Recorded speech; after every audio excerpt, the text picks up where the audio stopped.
episodio de Setentásticas. Somos Paloma Simón y Caridad Martín y hoy tenemos la suerte de entrevistar a la doctora Mónica Ramos, antropóloga social. Muchas gracias, Mónica. Encantada de estar aquí. Paloma, inicia tú las preguntas porque realmente la doctora Ramos tiene unos estudios muy interesantes sobre las mujeres mayores. También sé que estuviste en París, en la Sorbona, y te doctoraste con una tesis sobre mujeres mayores, estudios sobre sus necesidades, contribuciones al desarrollo y participación social. Y claro, la primera pregunta que me viene a la mente es ¿qué te hizo dedicarte al estudio de las mujeres mayores? Porque le has dedicado muchos años de tu vida. Bueno, en realidad le he dedicado toda mi vida profesional, porque antes de doctorarme, porque el doctorado lo tuve ya como ya en mi madurez. No me doctoré nada más licenciarme, sino que me licencié, seguí estudiando diferentes cosas, pero yo tenía muy claro, quizá esa fue como la cuestión fundamental en mi vida, fue decidir estudiar antropología. Yo me hacía muchas preguntas y quizá no me daba ninguna respuesta a ninguna ciencia social hasta que, investigando y viendo qué carreras podía estudiar, decidí que a la antropología me podía dar muchas respuestas, ¿no? Y como decía Margaret Mead, quizá la madre de la antropología, decía, si quieres cambiar a la sociedad, estudia sociología, si te quieres cambiar a ti misma, estudia psicología, y si quieres cambiar las dos cosas, estudias antropología. Entonces yo elegí antropología porque creía que me iba a dar muchas respuestas y me las dio. Me dio muchas respuestas y tuve la suerte, además de tener algunas profesoras que tenían una perspectiva feminista. Me dieron a leer lecturas de mujeres, que eso no es habitual a veces en las carreras, en la universidad. Parece que la ciencia, que la historia siempre la han escrito los hombres y quienes han pensado han sido hombres. Y eso todavía me ayudó más a abrir todas las ventanas y a decir, si no tengo una perspectiva feminista para entender el mundo, no voy a comprender el mundo. Entonces, desde ahí, pues empecé a trabajar en un centro de investigación en el que empezamos a hacer investigaciones y, una de las que empecé a hacer, quizá una de las primeras investigaciones, lo hice en residencias de mayores. Hice una investigación con un compañero y, pues eso ya me fue como permitiendo entender que si combinaba el feminismo con la gerontología, que era pues la ciencia que estudiaba el envejecimiento, me parecía que me iba a poder todavía permitir entender más en qué tipo de sociedad estábamos envejeciendo y viviendo. Y claro, desde una perspectiva feminista, pensar en la longevidad es casi imposible no ver que el patriarcado nos afecta a lo largo de toda la vida y que yo veía que en el ámbito de la gerontología, cuando empecé a estudiar y a meter más la cabeza, yo veía que quienes estaban ahí no tenían una perspectiva feminista, ni se estaban estudiando las desigualdades de género en la vejez, y que parecía que igual que a lo largo de la historia hemos entendido que el hombre ha sido el ser masculino, ha sido el ser universal, pues pasaba igual en la gerontología, y todos los estudios de envejecimiento pues parecía que los hombres y las mujeres envejecían igual. Y claro, yo ya empezaba a trabajar con asociaciones de mujeres, a hablar con mujeres, y yo veía que a ellas les atravesaba el patriarcado y todavía de una manera más clara a medida que se iban haciendo mayores, porque el edadismo afecta en mayor medida a las mujeres que a los hombres. Y entonces dije, esto me parece que es el ámbito en el que yo quiero centrar mi vida profesional y mis estudios. Y por eso, pues desde el comienzo, pues desde el año más o menos 92, 93, que yo empiezo a dar formación y a trabajar en intervención y hacer investigación, pues empiezo a trabajar desde la gerontología crítica feminista. Uh-huh. O sea que, pues fíjate que ya me has contestado la primera pregunta que tenía, porque claro, sí. Acabo de leer tu libro, que recomiendo vivamente, que se llama Envejecer siendo mujer, dificultades, oportunidades y retos. Y claro, lo que tú nos dices en tu libro es que no es lo mismo envejecer siendo mujer que siendo hombre. Parece que partimos con desventajas en un montón de cosas. Y en el envejecimiento no iba a ser no iba a ser menos. Claro, es que en realidad las discriminaciones, si tú analizas qué discriminaciones tenemos en la sociedad, si partimos de una sociedad patriarcal, capitalista, edadista, xenófoba, racista, LGTB-fóbica, si tú combinas todas esas discriminaciones, no nos afectan igual a hombres y mujeres. Entonces, cuando tú vas dándote cuenta de que a las mujeres nos afecta más porque el patriarcado es quizá uno de los sistemas más opresores y más limitantes, el gran peligro es como homogenizar, ¿no? Que por el hecho de ser mayor y de vivir en una sociedad edadista, a las personas mayores, entre comillas, que las definimos como si fueran iguales y homogéneas, nos va a afectar igual el edadismo, y nos damos cuenta de que no. Es decir, vemos perfectamente cómo lo que se le exige a las mujeres en el aspecto físico a la hora de envejecer es que nosotras tenemos toda la vida que parecer jóvenes, ¿no? El estándar y el modelo estético para nosotras es muchísimo más duro que para ellos. Para nosotras tenemos que ser siempre las que estamos pendientes de la responsabilidad de cuidar, de estar pendientes de los demás. Si elegimos una carrera profesional, eso no deja de que tengamos una carrera además de cuidados, doméstica, etcétera. Hasta el día de hoy. Hasta el día de hoy, es decir, estamos en 2025 y eso se ha roto muy poco, 26. Ya en 26, perdón, se ha roto muy poco esa brecha. Entonces, a mí me parece imposible que desde la gerontología no se tenga una mirada feminista, pero también, que es lo que yo planteaba en el libro, cuando yo empecé a investigar más en profundidad qué pasa con las vidas de las mujeres mayores que estaban tremendamente invisibilizadas en las investigaciones y en la ciencia del envejecimiento, que yo decía, en la gerontología no se tiene una perspectiva feminista, pero quienes tienen una perspectiva feminista no tienen una perspectiva de edad.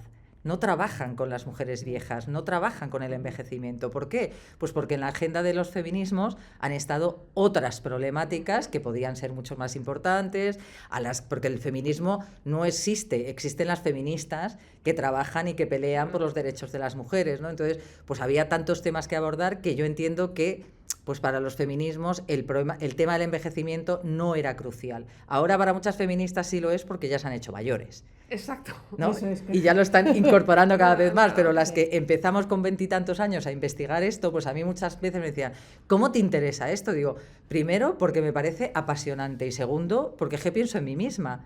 Es decir, ¿en qué tipo de sociedad quiero yo vivir cuando sea vieja? Yo quiero construir una sociedad en la que yo pueda sentirme igual de bien con 25 años que con 65 o con 80. Que ya es difícil sentirte bien con 25 en una sociedad patriarcal o heteropatriarcal como para no hacerlo cuando tienes más edad. Entonces, a mí me parecía crucial. Y eso yo veía que en líneas generales no se tenía esa mirada, y si había algún estudio o alguna investigación que trabajara sobre perspectiva de género, el envejecimiento, tendía a poner a las mujeres mayores como muy vulnerabilizadas, con pocos recursos, con muchas carencias, con muchas problemáticas. Y yo ya llevaba mucho tiempo trabajando con mujeres mayores y yo me encontraba con mujeres muy empoderadas, con mujeres que habían superado en gran medida toda esta mirada uniformante y limitante que genera una sociedad edadista y patriarcal, que se habían puesto ya, se habían quitado de encima mucha carga de lo que significa envejecer en una sociedad así, y esas señoras no estaban en ningún sitio. Exacto, porque precisamente el tema fundamental de nuestro podcast, lo que nos llevó a hacerlo es que queremos envejecer y estamos envejeciendo las de nuestra edad, que nosotras somos alrededor de los 70, de una manera distinta a como envejecieron nuestras madres y nuestras abuelas. O sea, eso de las cuidadoras infinitas, que esto no se acaba nunca de cuidar, no queríamos. Claro. O sea, somos solidarias, ayudamos a nuestras madres, que las dos tenemos madres ancianas. Si hay que ayudar a una amiga mayor que esté pasando por un momento difícil, lo hacemos. Pero una cosa es una ayuda solidaria y otra cosa es esa obligación que esa sociedad que por un lado nos invisibiliza, por otro lado nos sigue exigiendo. Aunque tenga 70, cumple con los nietos, con los mayores, claro. Y lo que tú dices, o sea, somos mujeres que también tenemos algo que decir. Y una de las cosas que me ha gustado mucho de tu libro es que tú dices también el derecho a envejecer de formas distintas. Claro, porque en realidad el problema es que tendemos, en la gerontología tendemos a hablar de las personas mayores. Las personas mayores no existen, son un invento sociológico. Hemos decidido poner la edad de 65 años, no sé dentro de un tiempo lo que será, pero ¿quiénes son a quienes llamamos mayores? ¿No? Bueno, pues son muy distintas, muy diversas, muy variadas. Pues en el rato que hemos estado charlando antes, pues vosotras puede que no os parezcáis mucho a otras muchas mujeres de vuestra edad, o que no han viajado, o que no han trabajado fuera ya no solamente fuera de su casa, a lo mejor en otro país, que no hablan idiomas, que no han accedido a estudios. Hay una diversidad inmensa. Se puede ser heterosexual, trans, bisexual, lesbiana. Y todo eso es como que nos meten, o sea, por el hecho de ser mayor parece que todas las personas son iguales, tendemos a uniformizar y a homogenizar, Pero también cuando se habla de mujeres mayores pasa un poco lo mismo, ¿no? Como si todas las mujeres mayores fueran iguales. No, no todas las mujeres mayores son iguales, porque sus trayectorias no lo han sido.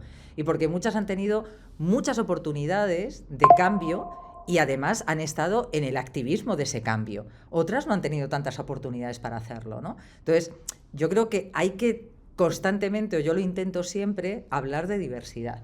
Es decir, cada una al final ha tenido trayectorias distintas. Lo que pasa es que sí que está claro que cuando hablas con muchas mujeres mayores hay muchas cosas que las atraviesan porque nos han socializado de una determinada manera, y otra cosa es que puedas superar o no en gran medida muchas de las limitaciones que te ha ido poniendo este sistema, o ya te las pones por montera. Eso está claro, ¿no? Pero lo que yo sí veía cuando empecé bastante jovencita a trabajar con mujeres mayores es que yo cuando hablaba con ellas yo decía, estas mujeres no están en los estudios. Estas señoras que han decidido separarse con 60 años o que se han quedado viudas y han pasado 2 años malos, pero después de esos 2 años han dicho, esto yo no me voy a quedar aquí a llorar y yo voy a hacer otras cosas, me voy a juntar con otras, me voy a montar una asociación, O sea, yo esas señoras no las veía habitualmente. Entonces decía, sí, hay muchas que tienen carencias, que no han podido estudiar, que no han podido trabajar fuera de casa, o si lo han hecho ha sido un trabajo precario, sin cotizar a la seguridad social, ahora no tienen una pensión. Pero tú, cuando luego escuchabas la narración de sus vidas, eran mujeres mucho más empoderadas de lo que habitualmente pudiéramos pensar. Eso es una cosa que también creo que realmente interesa más ahora mismo, en el año 2026, interesa más todo lo que pasa con los jóvenes, los millennials o la nueva generación, que a nosotros. Por eso es el sentido de setentásticas que decía Paloma, porque de eso estudios no hay. Así que lo tuyo es fundamental, el hacer entender que es una nueva manera de envejecer, que eso es lo que queremos. Bueno, es que yo creo que mi sueño erótico sería conseguir hablar de envejecimiento en los colegios. O sea, yo creo, la OMS lo dijo en el año 2002, cuando planteó el marco político del envejecimiento activo, dijo que había que trabajar envejecimiento activo en el curso vital. O sea, no tiene ningún sentido a alguien de 65 años que le empieces a decir qué puede hacer con su vida a partir de los 65 años. Deberíamos plantearle a la gente lo que significa vivir en una sociedad longeva, lo que significa tener una esperanza de vida muy larga y cómo eso lo podemos proyectar de una manera autónoma, deseante y con derechos. Como eso no se hace, pues claro, si tú tienes 15 años, yo a la gente muy joven... Ni 40. Ni 40. Yo cuando estoy con gente muy joven, yo digo, busca a la persona mayor, a la vieja o el viejo que llevas dentro, o que serás algún día. Búscalo, porque la vejez no se improvisa y los derechos no se improvisan. Entonces, ¿cómo te imaginas tú con 90 años? ¿Qué te gustaría hacer? ¿Qué piensas que estarías haciendo con 90 años? Porque claro, la gente no se pone ahí. Pero claro, si tú dices, bueno, pues espérate porque cuando eres un crío, si te preguntan, ¿qué quieres ser de mayor? ¿Qué quieres estudiar? ¿En qué te ves trabajando? Bueno, pues con 30 años, ¿cómo te ves con 70? ¿Cómo te ves con 80? ¿Qué te gustaría estar haciendo? Entonces, posiblemente, si tuviéramos esa mirada prospectiva, todos pensaríamos que lo que me gusta ahora, posiblemente me va a gustar con 70 y me va a gustar con 80. Y hay cosas que no me van a gustar porque también tenemos la posibilidad de cambiar y de hacer cosas diferentes. Pero como no nos ponemos ahí, pues además también generamos esta idea de que uno se hace mayor de repente. No, tú te haces mayor en tu vida, en tu transcurso. Hay muchas cosas que tú mantienes y otras que cambias. Entonces, somos aquellas personas que hemos sido. Llevamos dentro a esa niña, a esa adolescente, a esa joven. Tú sigues siendo en gran medida lo que has sido durante toda tu vida, ¿no? Entonces, si eso lo pudiéramos trabajar en los colegios, yo creo que combatiríamos el edadismo que tenemos en la sociedad, sí. Que en gran medida quienes más lo sufren son la gente más joven y la gente más mayor, porque también a los jóvenes les tenemos muy machacados. Les miramos siempre, les juzgamos mucho, les estamos todo el día diciendo que si son la generación de cristal, que si no sé cuántos. Bueno, en realidad son el producto de la manera en cómo se les ha educado y de la sociedad en la que viven. O sea, que si decimos algo de los jóvenes, nos lo estamos diciendo de nosotros mismos, ¿no? Pero yo creo que habría que trabajar mucho más de una manera más colaborativa, personas de diferentes edades, entender cómo tú con 70 puedes tener intereses increíbles con alguien de 15, de 25 o de 100.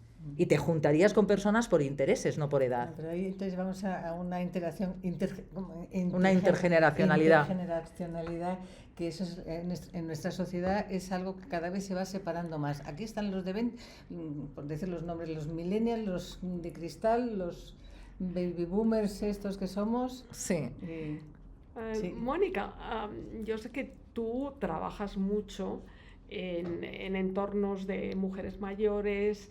Quiero que nos cuentes un poco tus proyectos, porque una de las cosas importantes que yo creo de tu trabajo es que esa manera que tiene la sociedad de hacernos invisibles, tú trabajas contra eso. Justo. Entonces, cuéntanos un poco a qué te dedicas. Pues mira, yo os cuento mi trayectoria. Yo en el año 99 monté un instituto que se llama INGES, con un socio que se llama, en su momento lo montamos los dos juntos, Gonzalo Berzosa y yo, aunque luego yo me quedé con el instituto posteriormente. Y ahí trabajábamos desde una perspectiva feminista y de curso vital y de derechos humanos de las personas mayores. Fundamentalmente lo que trabajamos era sobre todo con colectivos de mujeres mayores.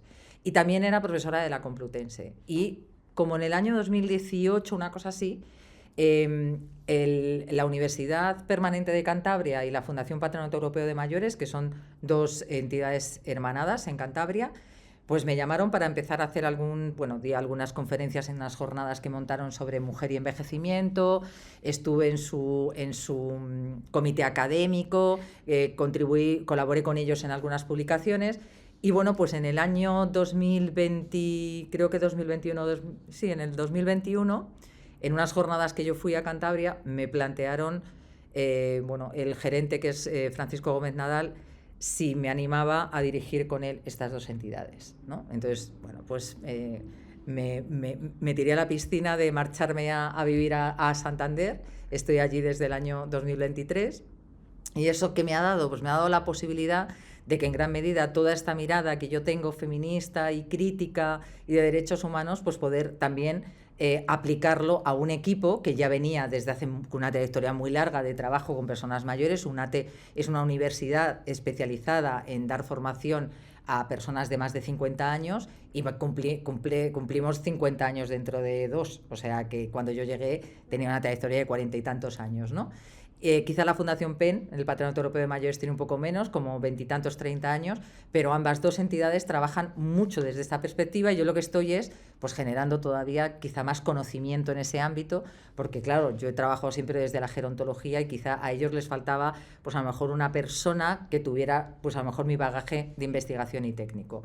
Entonces, los proyectos que estamos desarrollando, sería imposible ahora contaros todo lo que estamos haciendo, pero trabajamos, por ejemplo, estamos repensando mucho todo lo que son comunidades de cuidado, o sea, cómo trabajar el trabajo desde un punto de vista comunitario para precisamente quitar ese estigma, ¿no? de género, de que somos las mujeres las que tenemos que cuidar y que somos las que lo sabemos hacer y que somos las que tenemos que cargar con ello, ¿no? O sea, esto si estamos diciendo que lo tiene que hacer la sociedad y la comunidad, pues tenemos que trabajar de una manera mucho más comunitaria.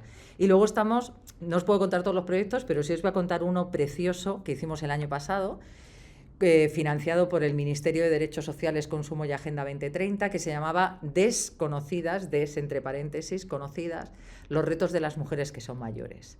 Entonces, tuve la suerte de poder recorrer diferentes ciudades de toda España, estuvimos en 6 comunidades autónomas, desarrollando talleres que se llamaban Soy mujer, soy mayor, soy visible. Y para mí, mira que llevo ya tiempo trabajando en todo esto, pero al final de quien aprendo siempre es de las propias mujeres con las que trabajo, ¿no? Pues hice simplemente varios ejercicios, eran talleres en los que lo que nos planteábamos era de una manera colectiva, quienes estábamos ahí, qué significaba envejecer en una sociedad edadista y patriarcal, ¿no? Y machista. Y yo les puse 2 ejercicios para debatir, ¿no? Para trabajar en pequeños grupos y luego poner en común. Uno era un árbol, yo les dibujaba un árbol y ponía grupos de 10 mujeres más o menos para que escribieran en las raíces lo que escucharon cuando eran pequeñas, lo que les dijeron cuando eran pequeñas, lo que una niña tenía que hacer, ¿no? Luego en el tronco, cómo eso las había influido para las mujeres adultas que habían sido, ¿no? Y luego en la copa, en las ramas, cómo se veían ellas ahora, ¿no? Para mí fue un ejercicio, o sea, para ellas igual, pero para mí fue un ejercicio increíble, porque ellas mismas quizá fue uno de los momentos en los que pudieron verdaderamente reflexionar y pensar lo que significaba ser mujer en una sociedad. ¿Qué cosas les habían dicho cuando eran pequeñas? ¿Cómo las había eso marcado? ¿Cómo en ese tronco del árbol, como en la adultez, las marcó mucho eso, pero fueron poco a poco diciendo, esto lo tengo que superar, yo creo que valgo para más, yo creo que puedo hacer más cosas, yo creo que juntándome con otras puedo cambiar la situación, ¿no? Salieron del amor romántico, ¿no? O sea, fueron construyéndose como unas mujeres ya con una mirada más que cuestionaba en gran medida los roles, patrones, estereotipos de género. Pero lo que fue increíble fue cuando en las ramas muchísimas mujeres decían, ahora hago lo que me da la gana. Por fin me miro al espejo y me veo estupenda. Me pongo lo que quiero. Ahora no digo lo que me da la gana, pero desde luego lo que no hago es lo que todo el mundo quiere que haga. O sea, a mí me pareció... Había muchas que todavía... De hecho, os pongo el ejemplo de una que dijo... dice, a mí me pusieron una mochila de pequeña y me la cargaron de piedras. Y yo he llevado esa mochila toda la vida, pero me he ido quitando un poquito de piedras y otro poquito más y otro poquito más. Y me decían, yo sé que la mochila no me la voy a quitar nunca, pero ahora me pesa mucho menos. Entonces, me pareció, o sea, estamos ya maquetando las conclusiones de ese trabajo. El segundo ejercicio era que tenían que debatir entre ellas qué barreras veían para poder envejecer como les daba la gana y qué podían poner en juego para superar esas barreras. Fue muy curioso porque muchas de las barreras, aunque salían barreras sociales y familiares, muchas seguían siendo individuales. Y eso nos sirvió para pensar qué margen de mejora yo tengo, ¿no? Porque si yo tengo todavía la barrera de que me siento culpable si no hago esto que está digo, bueno, pues esto yo me lo puedo pensar. A lo mejor no puedo conseguir que pongan un centro de salud en mi pueblo, por mucho que me manifieste, aunque diga que lo necesitamos, pero hay muchas cosas que yo sí puedo cambiar. Entonces, esa idea, que son ejercicios muy sencillos, pero simplemente el que esas mujeres de manera colectiva se sentaran a decir, tenemos mucho más margen de maniobra de lo que creemos para cambiar aquello que nos impide envejecer bien, pues a mí me pareció increíble. Y una de las conclusiones que yo saco de ese proyecto es que tú lo has comentado un poco al principio, ¿no? El que las mujeres mayores hayan estado tan invisibilizadas para la sociedad también les ha permitido poder hacer más cambios de los que, si hubiéramos tenido la mirada sobre ellas, podrían haber hecho.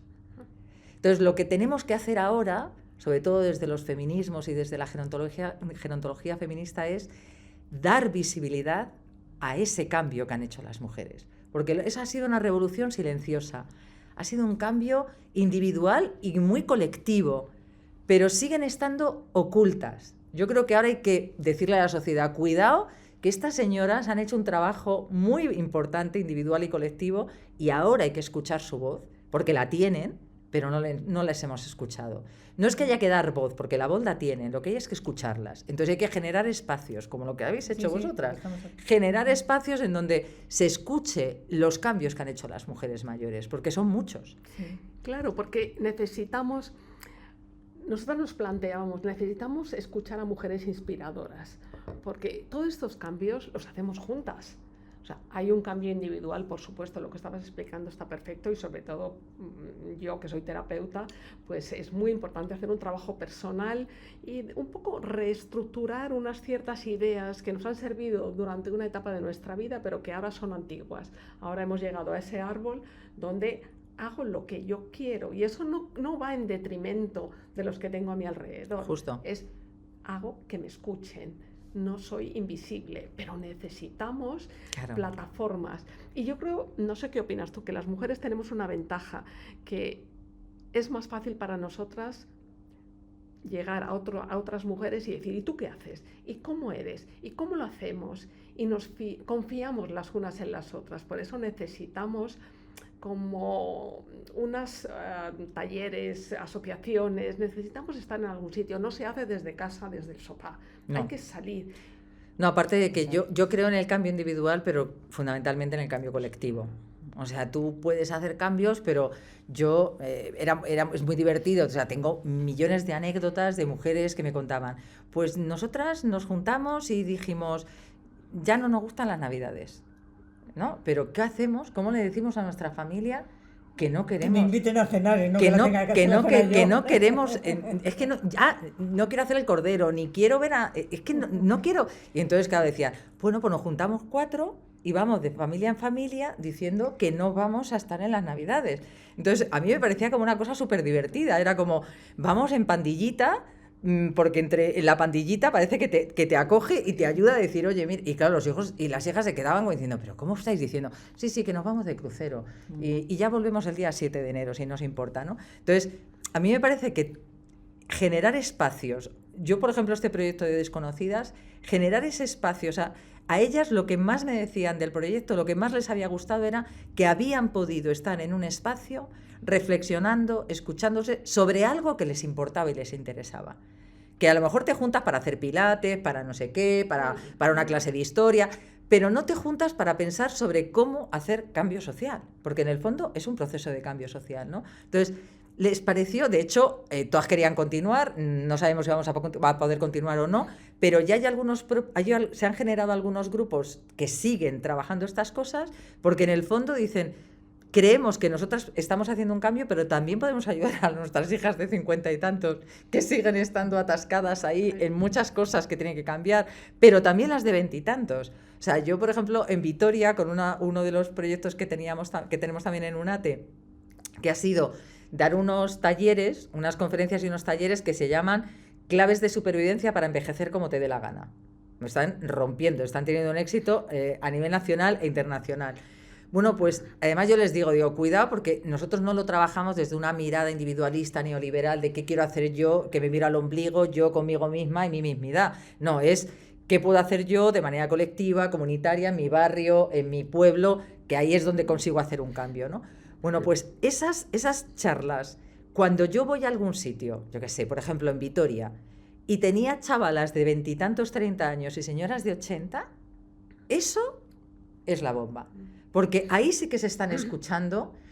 Me acuerdo, de hecho, en una de los talleres había, pues yo las suelo juntar en grupitos así como de 5 a 8 mujeres, y entonces se juntaron, bueno, pues yo intenté poner a las que eran más jóvenes para que estuvieran de todas las edades en todos los grupos, ¿no? Y entonces uno de los ejercicios era ¿no? El de barreras y herramientas para superar esas barreras para envejecer como queremos, ¿no? Entonces una de ellas tenía como 80 años más o menos. Dice, bueno, yo necesito que me ayudéis a que yo eche a mi hija de casa, que fue súper divertido y todas, ¿cómo que? Dice, sí, yo no aguanto a mi hija, yo la quiero mucho, pero yo no la quiero en casa. Y mi hija trabajaba en Holanda, pero bueno, se ha venido a España porque se ha quedado sin trabajo y ha pensado que lo mejor que podía hacer era venirse a casa de su madre. Ni me ha preguntado, no, ella se ha venido a mi casa y la tengo ahí metida como una ocupa y yo estaba ya feliz de la vida porque yo me separé, tengo 2 hijas, cada una se fue a vivir al extranjero, yo me quedé sola y yo tuve que aprender a gestionar mi soledad.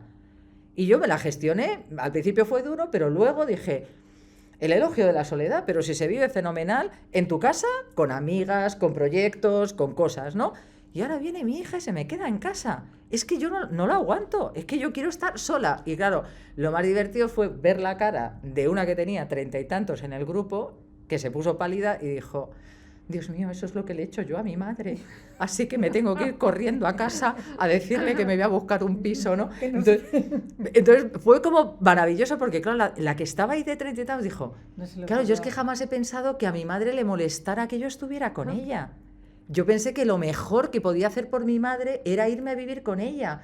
Claro, porque como tú crees lo que dice la tele, ¿no? Que las mujeres mayores se sienten solas, que no tienen otra cosa que hacer más que pensar en sus hijos, el nido vacío. Pues mira, no. O sea, tu madre está encantada de la vida, de vivir sola, claro, no aislada del mundo, de vivir sola en su casa, pero haciendo cosas, con proyectos, con amigas, Y entonces, a mí creo que ese trabajo es lo que tenemos que conseguir. O sea, juntar a mujeres diversas y escucharnos, porque a mí, pues, yo tengo poco contacto con mujeres migrantes, mujeres mayores o mujeres migrantes. Me parece que son las grandes desconocidas, no las tenemos muy incorporadas. Entonces, estamos este año, por ejemplo, con proyectos que vamos a trabajar con mayores migrantes, con otra mirada, porque también hace falta al final. O, por ejemplo, estoy dirigiendo una tesis doctoral de una alumna que está trabajando con mujeres mayores lesbianas, ¿no? Entonces, bueno, ¿qué sabemos al final de las mujeres mayores con diferentes orientaciones sexuales, ¿no? Pues a veces, como tendemos al final a homogeneizar, ¿no? Lo que decías tú, esa diversidad, es muy difícil tener una mirada sobre la diversidad, ¿no? Yo tengo una pregunta, quiero saber tu respuesta sobre...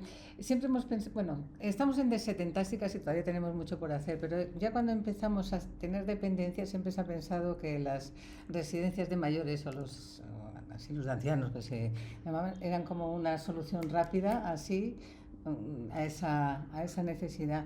Entonces, si no se pueden hacer otro tipo pero a nivel institucional, ayuntamientos, comunidades, porque a mí me encanta la idea del co-living, sí. de ese tipo de, además que fuera no solo para gente mayor, sino que fueran intergeneracionales, que hubiera una convivencia. Claro. Sobre todo, una cosa es, que ya también lo hablaba con Paloma, lo que es dependencia, que pueden estar, pero que no haya porque la residencia realmente yo creo que es un fracaso, ¿no? Bueno, es un fracaso como estaban montadas. Yo creo que se está haciendo un intento de cambio de unidades de convivencia que sean mucho más pequeñas. Es decir, no todo el mundo, o sea, esto es igual que lo que estamos diciendo, hay una enorme diversidad, no todo el mundo tiene los mismos recursos económicos, el mismo apoyo, la misma manera de mirar el mundo. Entonces, ojalá tuviéramos una oferta diversa para poder vivir los cuidados de larga duración de una manera que no sea solamente una residencia al uso. Se está trabajando desde el IMSERSO en la desinstitucionalización, es decir, que podamos vivir en casa al máximo tiempo posible con apoyos. Pero todo eso cuesta dinero. Eso hay que dedicar mucho más dinero público del que se está dedicando para que tú puedas tener un apoyo en casa durante horas que te ayuden a la limpieza, al mantenimiento, a las actividades de la vida diaria. Entonces, al final todo es una cuestión de recursos económicos y es una cuestión de quién está pensando en qué lugares queremos vivir y cómo queremos vivir.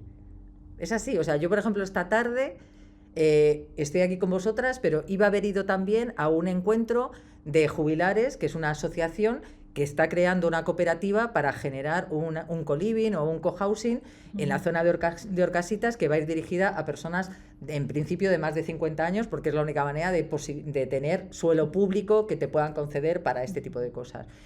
¿Por qué se hace? Pues porque cada vez más gente lo demanda.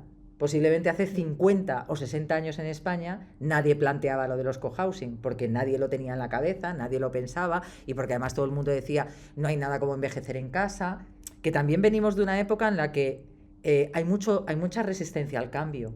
Sí. Es como he vivido toda la vida en esta casa y tengo que morir aquí. Bueno, pues yo tenía una amiga del País Vasco que a los 82 años dijo, pues yo me quiero ir a un cohousing a Málaga. Y claro, todo el mundo decía, estás loca. Y dice, bueno, si tu hija con 45 se va a Noruega a trabajar no está loca, pero una señora de 82 que decide cambiar de provincia e irse a un cohousing está loca. Y claro, le decía, bueno, y si no te gusta... Tiene más sol, por lo menos. Claro, y decía, bueno, pues si no me gusta me vuelvo, o sea, que es que no me estoy yendo al planeta Marte, ¿no? Entonces, yo creo que también tenemos como esa idea de que ya no cambiamos cuando somos mayores. Tú puedes cambiar, puedes haber vivido en no sé dónde y te vuelves, o te vas a un pueblo, o te vas a una ciudad, o decides vivir acompañada, o vendes tu casa, como conozco a otras 5 señoras que vendieron sus casas y alquilaron apartamentos unas cerca de otras y han generado una comunidad de cuidados. Es decir, yo creo que cuanto más pongamos en la agenda reflexionar sobre qué significa envejecer, que evidentemente no vamos a mentir, envejecer puede ser también perder capacidades físicas, ¿no? Y si perdemos capacidades físicas o capacidades mentales, tenemos que tener herramientas para poder vivir lo mejor posible hasta el final de nuestra vida. Entonces yo creo que hay que trabajar mucho el fomentar la autonomía desde que somos muy pequeños. Es decir, envejecimiento activo, saludable, protegerte para tener una mejor vejez, ¿no? Me acuerdo un señor de 100 años que me decía, si a mí me hubieran dicho que iba a llegar a los 100 me hubiera cuidado más, porque hubiera llegado mejor, ¿no? Bueno, pues tenemos que trabajar con todas las edades lo que significa vivir tanto, pero también para la sociedad tenemos que decir, esto es un éxito. O sea, que al final no solo 4 personas, sino la gran mayoría, más del 30%, que será el 36 o el 37% de la población en 2050, tendrá más de 65 años, pero de esa proporción casi el 20% tendrá más de 85, o empezamos ya a pensar cómo va a ser esa sociedad, o va a ser lo mismo que tenemos ahora, es decir, residencias y poco más. Entonces, yo también siempre digo, los políticos no nos caen de otro planeta, nacen aquí y tienen los mismos prejuicios, los mismos estereotipos, la misma mirada edadista que tiene el resto de la sociedad. Entonces hay que llamar a muchas puertas y decir, oiga, yo no quiero envejecer en una residencia, yo quiero envejecer de otra manera. ¿Qué posibilidades hay para hacer suelo público en donde se puedan hacer viviendas colaborativas, en generar más comunidades de cuidado, en donde el cuidado lo pongamos en el centro y lo presten empresas, personas, vecinos, colectivos sociales, etcétera? Es decir, si no lo ponemos ahí, pues seguirá habiendo 4 cosas para cuidarnos cuando seamos mayores. Sí. Entonces yo creo que tenemos,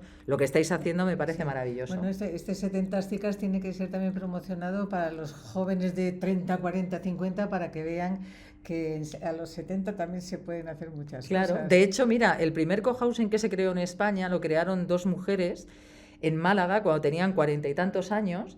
Dijeron, ¿dónde queremos vivir cuando seamos mayores? ¿No? Y empezaron visitaron cosas que ya había en otros países y dijeron, uy, esto de tener un apartamento en un entorno donde hay otra gente que vive también en un apartamento y tenemos espacios comunitarios y apoyos de cuidado para cuando lo necesitemos.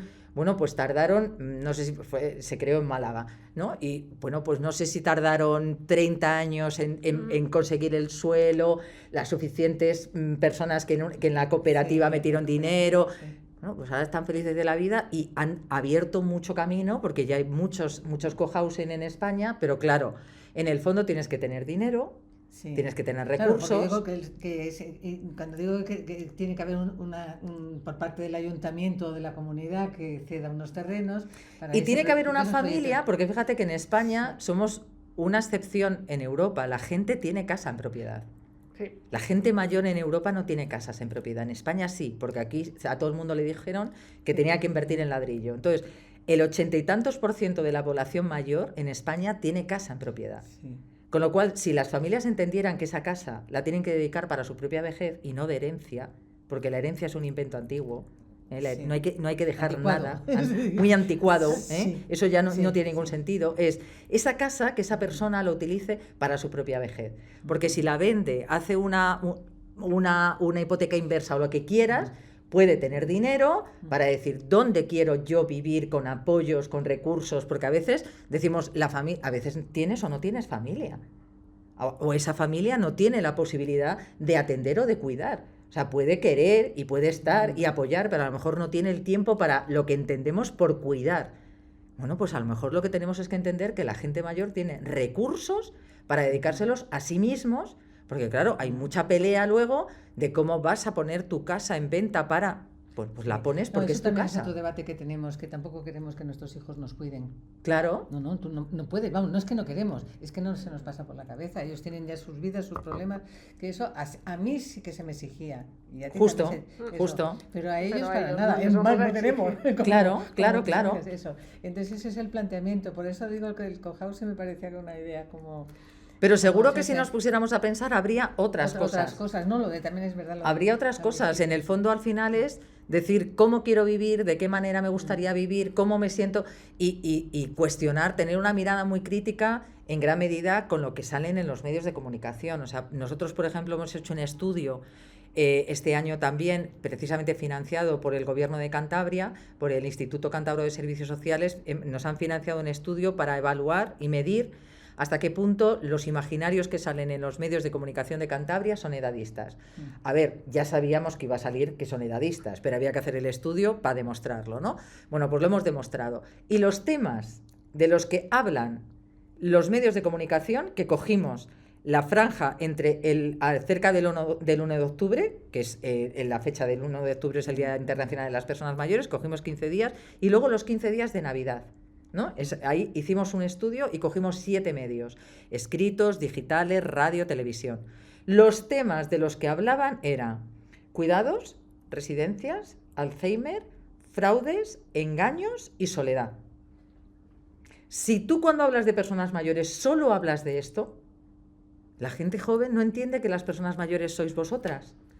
Que creáis un blog o un podcast de... No, porque no estáis en ese imaginario. Entonces, imagínate una persona que está viendo la televisión, una persona mayor que ve mucho la televisión, que escucha la radio y que lee la prensa y que está escuchando permanentemente que la gente mayor se siente sola, está triste, la engañan, es víctima de fraudes, tiene mala salud.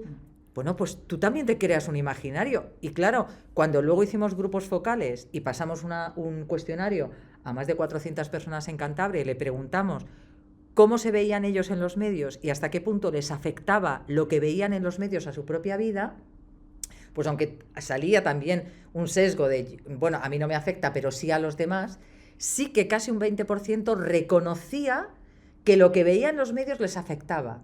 De hecho, me acuerdo un señor en un grupo focal que decía, yo hay momentos en los que pienso que a lo mejor soy demasiado atrevido, ¿no? Porque viajo, salgo, entro, voy, vengo, gasto mi dinero, me compro ropa. Y que hay veces que digo, claro, las personas mayores están tan solas, están tan tristes. O sea, así me va a terminar a mí pasando, ¿no? Porque es como yo no estoy en ese grupo, pero eso es de lo que yo se supone que soy, ese tipo de persona mayor, ¿no? Entonces yo creo que cuanto más cuestionemos eso, que se cuestiona muy poco, porque se cuestiona muy poco. Yo una de las cosas que comienzo en muchas de mis conferencias es preguntándole a la gente qué proporción de la población mayor creen que viven en residencias. ¿Qué proporción?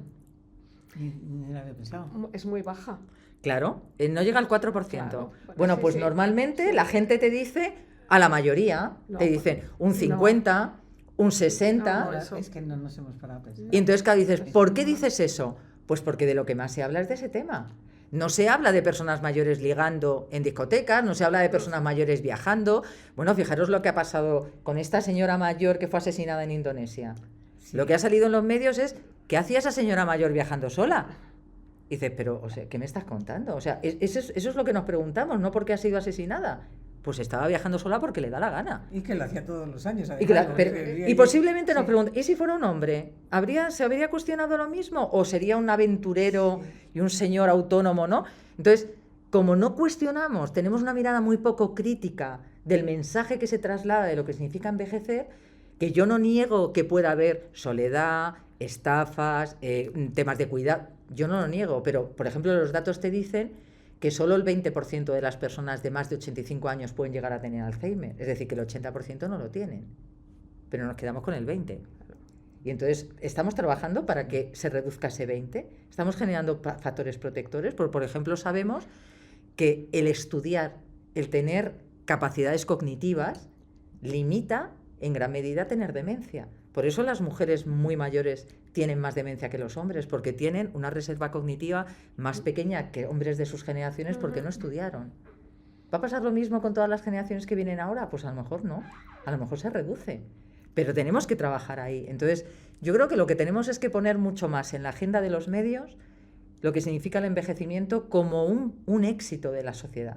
Y para que se convierta verdaderamente en un éxito, tenemos que trabajar todas y todos para que se puedan defender los derechos de las personas mayores, que se pueda elegir una vejez diversa, que se pueda tener unas maneras de habitar la vejez diferente y que se pueda disfrutar de la vejez de una manera... Es que el espacio no importa. Exactamente. Me parece que nos hemos pasado de tiempo porque nuestros podcasts son cortitos y te tenemos con muchísima pena despedir. Pues nada, ha sido un placer. Pero nos falta una cosa, tu referencia. La doctora Mónica, el nombre del libro, Paloma... El nombre ya lo dije antes, pero lo vuelvo a repetir. Envejecer, Mónica Ramos, Envejecer siendo mujer, dificultades, oportunidades y retos. Es un libro muy interesante. ¿Cómo se te puede...?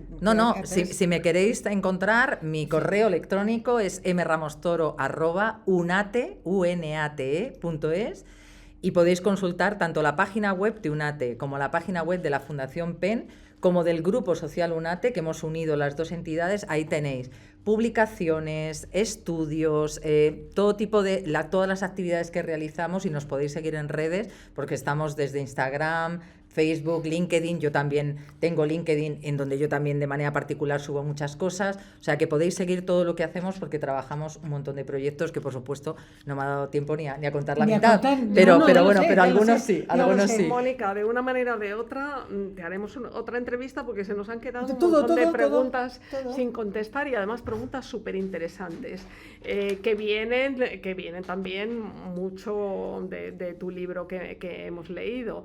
Y bueno, pues nuestro agradecimiento enorme, porque fíjate, nos has ayudado en el punto fundamental de Setentásticas. Nos hacemos preguntas y buscamos gente que nos inspire como tú para encontrar respuestas. Y nos han faltado respuestas por el tiempo. Por todo, así que claro, por todo, porque además hay otra cosa, Paloma, que me doy cuenta cuando le estaba oyendo hablar, que yo también soy edadista.